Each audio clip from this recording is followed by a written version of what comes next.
Saviez-vous que l'Afrique est l'un des plus grands creusets spirituels de l'humanité ? Bien avant l'arrivée des religions que l'on connaît aujourd'hui, le continent abritait une richesse incroyable de croyances traditionnelles. Imaginez un monde où tout est connecté. Les humains, la nature, les esprits et les ancêtres. Au sommet de tout ça, il y a souvent un Dieu suprême, le grand créateur de l'univers. Ces religions n'étaient pas écrites dans des livres, mais transmises oralement, de génération en génération, à travers des contes, des proverbes et des rituels. Les ancêtres n'étaient pas oubliés. Ils continuaient de veiller sur leur famille, offrant conseil et protection depuis le monde des esprits.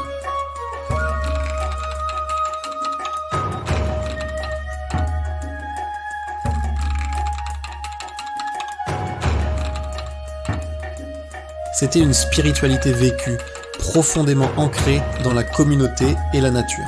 Puis, au fil des siècles, de nouvelles vagues spirituelles sont arrivées.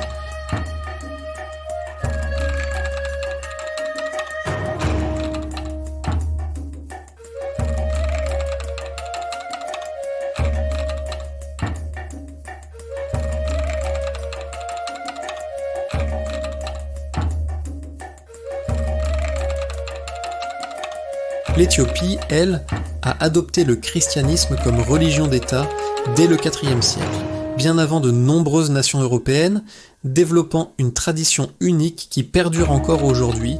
On a retrouvé des églises incroyables taillées directement dans la roche à Lalibela, un témoignage spectaculaire de cette foi ancienne.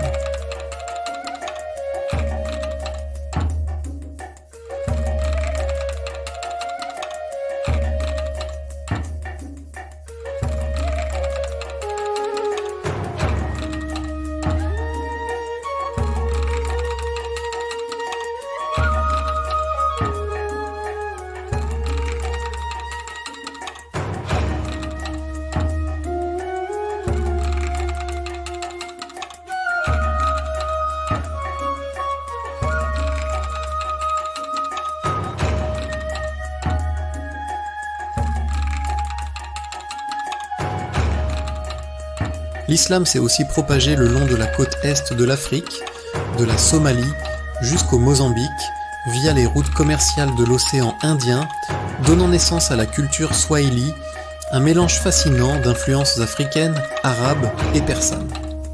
L'islam africain n'était pas monolithique. Il s'est adapté, intégrant parfois des coutumes locales et créant des formes de pratiques uniques. Cette expansion a profondément redessiné la carte politique, sociale et culturelle d'une grande partie du continent. Plus tard, à partir du XVe siècle, la colonisation européenne a introduit une autre vague religieuse majeure, le christianisme missionnaire.